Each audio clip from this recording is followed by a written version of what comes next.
Okay, we gotta talk about that Nintendo Direct, because apparently it was mid. The September 12th Nintendo Direct has been seemingly getting a lot of hate. That's what I've been seeing. Some say that this is the worst Direct that they've ever seen. Some are really happy with how it turned out, and I'm honestly right in the middle. I think it was good enough. So let's go through this Direct and talk about each announcement, what we learned, what we didn't learn, what this means for the future of Nintendo releases, what this means for the rest of the year for Nintendo Switch 2, and even the very beginning of the next year on the Nintendo Switch 2. What does this all mean?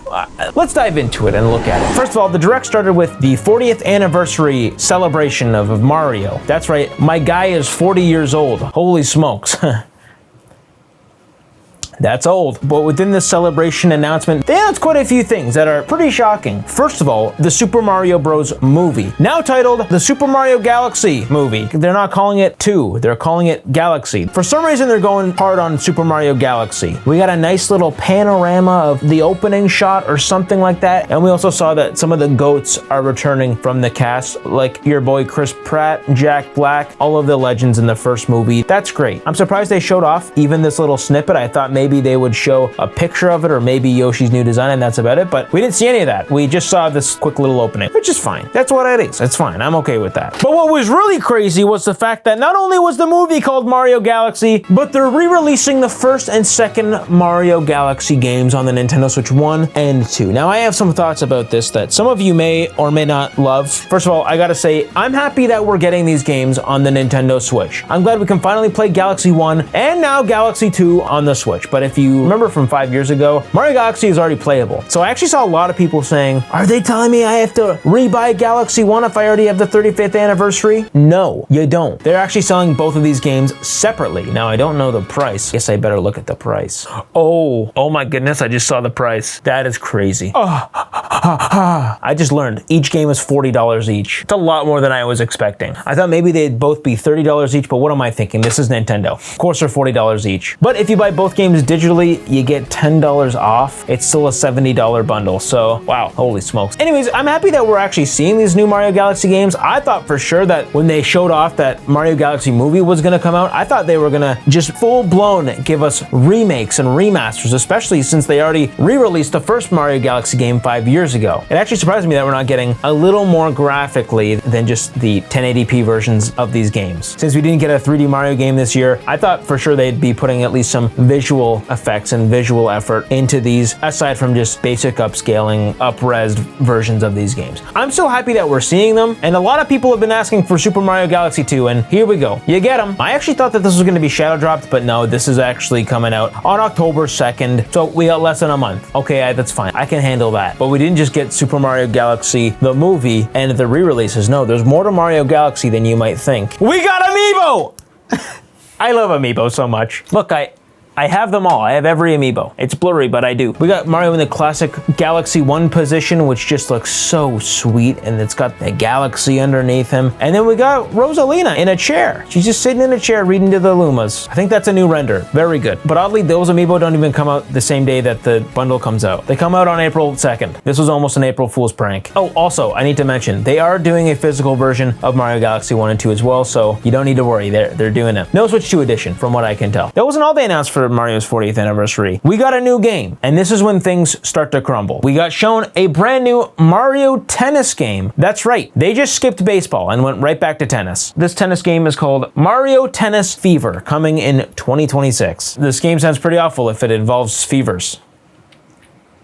Now, I'm instantly mixed on this game because the very first thing I noticed was the fact that it looked so similar to the last Mario Tennis game. Like, obviously there are some differences, like all the characters have a little bit more of a newer design, a little fresher, especially that Donkey Kong fella. But graphically, I'm not really seeing a major improvement here, aside from in the story mode, which I'll get back to. 4K wise, resolution wise, it looks better than the last Mario Tennis game, but I think the animations overall just look a little bit worse. It seems a lot less tight, a little more floaty. The animations just seem cheaper for some reason. I really don't know why I'm getting that vibe. Donkey Kong's hair is like all stiff. He just doesn't look like it needs to be on the Switch 2. Like, this looks like a Switch 1 game, to be honest. There's some new gameplay elements in this, like the new fever rackets that you can use, which can make the ground all icy and have other elements of some like really weird ones. They also showed off some new modes, looking like mini games. Like, there's this one mini game where you can hit the Wonder Flower, which is really cool, and a bunch of hippos come flying at you. But the most interesting thing about this new game game has to be the new adventure mode. Oh my goodness, they added a story and it actually looks decent. What the heck is happening? Everybody turns into babies. What? We're playing as Baby Luigi, Baby Mario, Baby Peach, and Baby Wario and Baby Waluigi are in here now as well. What the heck is happening? I don't think we've ever seen Baby Waluigi in another game. Like, that's just so weird that Baby Waluigi is here. Am I the only one that thinks this? Baby Wario we've seen in a previous Yoshi's Island DS game, but Baby Waluigi, my goodness. And I also gotta say the CGI trailers looked really good. I also need to mention that Donkey Kong isn't a baby. Maybe Donkey Kong doesn't age. But graphically in the adventure mode, it looks a lot better. There's like a shot of Baby Mario running in this field of green grass, and that looks really good. Again, all the animations look a little stiff, like these toads on the screen are kind of lifeless, like literally not moving at all, but I think adventure mode is the saving grace for this game. I'm gonna be honest. It's very quirky, very odd, but honestly, I think the most surprising thing about this whole game announcement was the fact we've already got a release date, which is early 2026, February 12th, which to me is actually kind of weird because generally these Mario sports games are summer games, but I digress. I'm happy that we actually got this announced and dated already. I'm very curious to know more about this, but I gotta say, this was a little underwhelming for a new Mario Tennis game, especially since we already have a Mario Tennis game on the platform that is playable. It's not really bringing too much sauce to the table aside from that adventure mode. But the next Mario announcement was when things kind of turned around a little bit in my eyes. We got a Super Mario Bros. Wonder Nintendo Switch 2 edition, finally. This feels like it should have been a thing a long time ago. They don't actually mention upgraded graphics or anything, but there is a new mode called Meetup in Bella Bell Park. This seems to be basic challenges that you can play with other people and yourself. Crazy thing about this announcement is that it's not coming out until spring of 2026. Why? Spring 2026. We have a lot of things coming out in spring 2026. There's also this toy talking plant that also comes out in spring. I'm gonna buy it. And to cap off Mario's 40th anniversary, they gave us a brand new game exclusive to the Switch 2 that I definitely did not expect. A brand new Yoshi game called Yoshi and the Mysterious Book. Graphically, I gotta say, this is so unique and so charming and fun. I thought at first, based on the opening cutscene, that it was gonna be like a 3D Yoshi game, but no, this is actually just a 2D Yoshi game in the likes of the classic Yoshi's Islands games. I saw a lot of people say that this game looked pretty bad because of the low frame rate, but actually this whole game is running at 60 frames per second, maybe even more, I don't know. But the art style is weird because Yoshi is actually going at like 12 frames per second, giving me Spider-Man into the Spider-Verse vibes, if I do say so myself. Again, it looks very charming, very Yoshi game-like. It's probably gonna be a pretty easy game, as most Yoshi games are. The most surprising thing about this is the fact we didn't get any Yoshi's Woolly World announcement, because back in the Nintendo Switch 2 April Direct, it seemed like they accidentally leaked that game. I actually am just surprised that we're even seeing this. But visually, it looks fantastic, and I'm excited to play it. Again, this is also coming out in spring 2026. And that was it for Mario's 40th anniversary. Now, a lot of people thought that there was going to be a 3D Mario announcement, and I think that's kind of silly because Donkey Kong Bonanza just came out. So the chances of them making a brand new 3D Mario game was very low in my opinion. I think maybe it's gonna come out in 2 years. I'm calling it holiday 2028. But for those 3D Mario fans, we got Mario Galaxy. Again, I thought they might have put a little more effort into it visually, maybe 4K upscale, new grass effects or something, I don't know. Make it look super pretty. But no, they just re-released Mario Galaxy, and that's what the 3D Mario cravers get. Now I'm gonna go right to the most frustrating part about this entire Direct for me, probably, and this has to do with the Mario's 40th anniversary. Why in the world have we not seen Mario Kart World DLC? I just can't believe it. Nintendo actually charged us $80 and told us it's because of their long-term plans, and they didn't even give us any new DLC, no new tracks, no new characters, which in my opinion would have been like the bare minimum for them to do to this game. It blows me away that they didn't do anything like that, especially because, and I'll just skip to it now, we got new Donkey Kong Bonanza DLC. How come we are getting new Donkey Kong Bonanza DLC before Mario Kart World DLC? And the kicker is, it's $20 paid DLC, which is crazy. And if you buy it with the game, that officially brings this game to the most expensive first-party Nintendo Switch 2 game, which is $90. Holy smokes, I actually can't believe they showed off Donkey Kong Bonanza DLC, especially before any sort of Mario Kart World DLC. And by the way, for the people who say that Mario Kart wouldn't get paid DLC, this now makes me think that there's gonna be paid DLC with Mario Kart World. I'm just saying, oh, it's so silly. It's actually so silly. Now, quickly discussing the DLC, I think it looks fun. I'm excited to give it a try, but I don't think this is $20 worth. I think this is maybe $10 worth. Again, I'm just surprised that they even showed it off here instead of showing us Mario Kart World DLC. That will forever blow my mind. It's unfathomable. Anyways, so I think that's what really kind of set the stage for this Direct being a little mid, to be honest. I'm just saying. Now, after the Mario stuff, we got a couple of small games I'm honestly not that interested in. Then we heard about Final Fantasy Remake. I'm really happy we got a release date set for this game, January 22nd, which was a little bit later than I expected, but I'm excited to pick it up, and at least it's dated. I'm happy that it's dated. Moving right on to the most anticipated game on my list. The most anticipated game on the Nintendo Switch, by far for me, is Tomodachi Life Living the Dream. I am so excited for this game. It was probably my favorite 3DS game on the 3DS back when that was on the 3DS. And I gotta say, Tomodachi Life looks so good. Surprisingly, they didn't show off any new Nintendo Switch 2 edition features or anything like that. They just kind of shared more about the game. It's very similar to the 3DS game where your Miis seemingly have these apartments. You can even grab your Mii every once in a while and plop it down next to someone else and build those Mii's relationships with each other. Very similar to the Mii channel on the Wii. There's a fun little callback. We even see the more modernized Mii Maker, which is so cool. The Miis look so good. They look modern. They show off that you can still change the personalities of your Mii, the Mii's voice, the apartments, some of the new animations. They explain how you can feed them and how each of the Miis have different loves, likes, and then their happiness level, just like in the 3DS game, which is perfect. Now there was a Mii that literally said, "When is this game coming out?" The game coming out. Boy, wouldn't I like to know. They still haven't announced a release date for this game.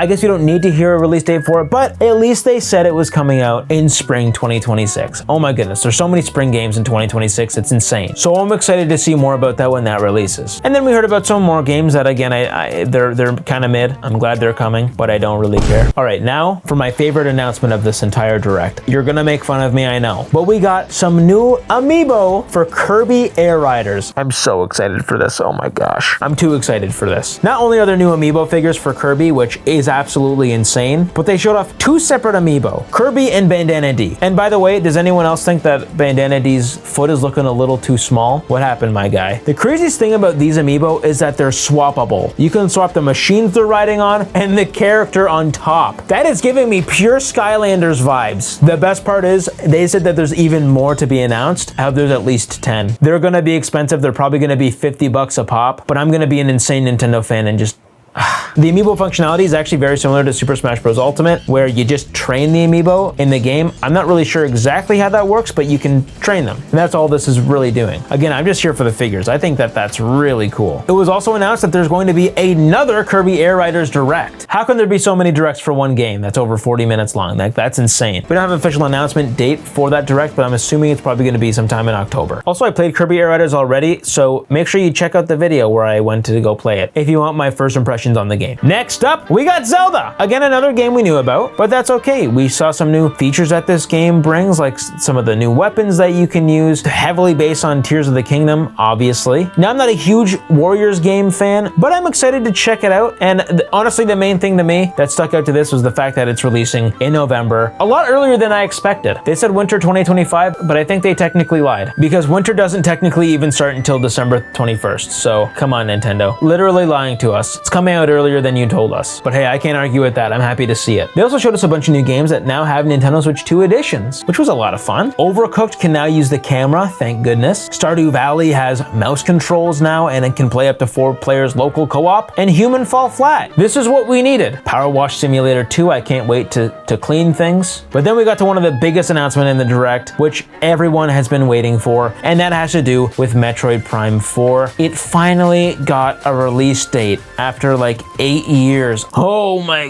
goodness. And it's a little bit later than I expected. December 4th. Pretty late, but that's okay. At least we saw it. But hey, did you know that Samus can now ride bikes in an open world? Not only does Samus now have new psychic abilities and very beautiful graphics, but yeah, this game is technically open world. I think, at least that's the impression I got from the bike scene with the desert. Now, it doesn't look the prettiest. It doesn't look like a Switch 2 game, because again, it is a Switch 1 game. But yeah, this is open world, so that's insane. This game just looks better and better the more we see it. And I'm just impressed that it's coming to the Switch 1 still. We saw a lot of really cool action shots, like when she's fighting the wolves in the snowstorm. That's just so cool. But you already know the best part for me. Amiibo. Thank you, Nintendo. You're finally giving us fans some Amiibo. This is everything I needed. We get a basic Samus figure showing off that new epic suit. And then we get Samus on the bike. It's a massive Amiibo, but it looks so epic. The weird thing is that is actually coming out on November 6th before the game even releases, which is really odd. Maybe Metroid Prime 2 and 3 remasters come out that day. I had to say it, but why is it coming out that early? I have no idea. And Silex is coming out actually on the release date, which is December 4th. Now, I actually really quickly want to touch on those remasters and remakes that have been leaked and rumored forever. Metroid Prime 2 and 3, at this point, I don't think it's happening. I think that would have been a perfect shadow drop today, or just a perfect announcement, especially since Metroid Prime is now coming out later in the year. It would give fans time to actually buy and play those games before Prime 4 comes out. They're giving us this book that I think is kind of replacing the need to play it, but still, I just find it odd that they remade the first one and then left the second and third one just completely out of the picture. And even the fact that the second one's not even playable on the GameCube Nintendo Switch Online expansion pass thing, just odd to me. I just find it weird because now, as a Metroid fan, if I played the first one, why in the world would I jump all the way to the fourth one? You know what I mean? Maybe you don't even need to play the second and third one, I don't know. But Metroid Prime 4 is literally in the title, so that would make me think that I should be able to, or I should. But I'm excited for this game. Metroid Prime games are always a little difficult for me, but I'm glad to see it. But this next announcement, it was so quirky, I did not expect it at all. I think I actively don't like it. The new Ditto game.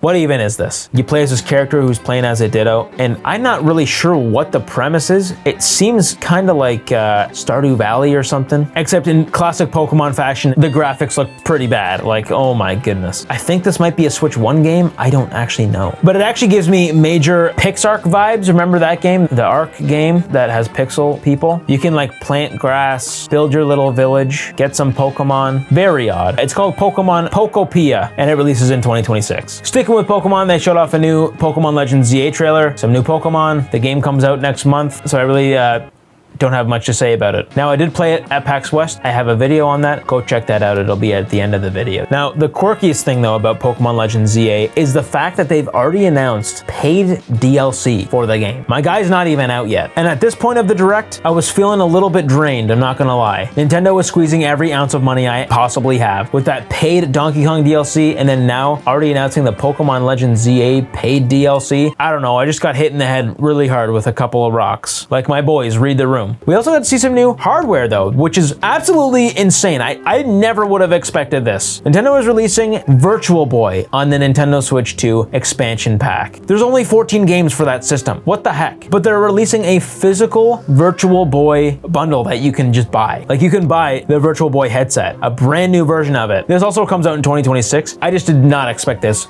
at all. It's weird. And then they're slowly going to be releasing the 14 games. Now, if you don't want to actually spend the full money on the actual Virtual Boy headset, they are going to sell this cardboard printout foldable version, so you don't need to spend all that money and you can still experience the games. So I do appreciate that. They're not limiting the experience just to those who shell out over $100 probably for this headset. I also find it very interesting that you're actually putting the Switch 2 inside of the headset itself. And it's for both the Switch 1 and the Switch 2. It's a classic Virtual Boy moment. Okay, so it was at this point of the Direct that I'm like, all right, they showed off all these other games that we kind of know. Not really any major heavy hitters, like a crazy holiday game. Like they didn't show off a new 3D Mario. So honestly, at that point, I was thinking, okay, at the very end, they gotta save some massive game like Animal Crossing or maybe even Smash Bros. Now, I generally think that Animal Crossing, they wouldn't announce it this year because it was a little too close to Tomodachi Life. So I really was expecting that they would end it out with something absolutely insane. Maybe a returning series that they're bringing to the Switch 2, such as Star Fox or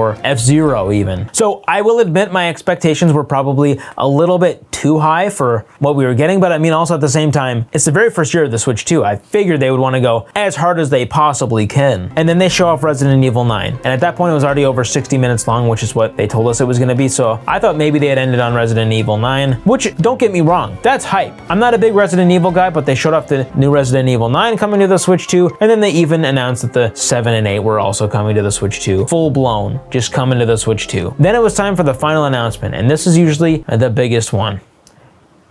and it was Fire Emblem. I don't have a problem with Fire Emblem. I like Fire Emblem, and I'm happy that we're finally seeing a brand new Fire Emblem game. But to end on Fire Emblem kind of leaves probably a sour taste in a lot of people's mouths. I mean, again, I'm happy that it's a new Fire Emblem game, but even as a Fire Emblem fan, someone who has played some Fire Emblem games in my day, this game still didn't seem last announcement material. Honestly, I think Metroid Dread would have probably been a better last announcement than Fire Emblem, because there's just not as many Fire Emblem fans. So I don't know. I'm happy that we got a new Fire Emblem. That's a good time. It visually looks very good. It's just kind of weird that they ended with it is all. And I think that's really what made this direct feel a little bit mid. Even if they ended with the Mario section, which what I thought they would do, I think that would have probably landed and made the direct feel a little bit better once it ended. Because ending on that, I think a lot of people got pretty turned off by it. I'm actually surprised a few things didn't show up here. We didn't see anything about Splatoon Raiders, that random Splatoon side story game that they announced like less than a month after the Switch 2 even released. We didn't hear anything about that, which is kind of crazy. We also didn't hear about anything regarding another Nintendo game that they announced earlier this year, which was Rhythm Heaven. They showed off Tomodachi Life, but not Rhythm Heaven. I thought it would have been the other way around. Rhythm Heaven Groove is dated for 2026, but we still don't really know when that's coming out. I thought for sure it might come out in the very first part of 2026, maybe like January or February, but I'm surprised we didn't see it here. I'm glad we got a lot of our questions answered for release dates and the 40th anniversary of Mario, but when they announced that it was 60 minutes, I think that's when everyone got their hopes up. Anyways, that was a Nintendo Direct. It's a lot of fun. Let me know if you like these style of videos. Let me know what your favorite announcement was and your least favorite announcement. Consider liking and subscribing as well if you liked the video. All right, I'll see you in the next one. See you later.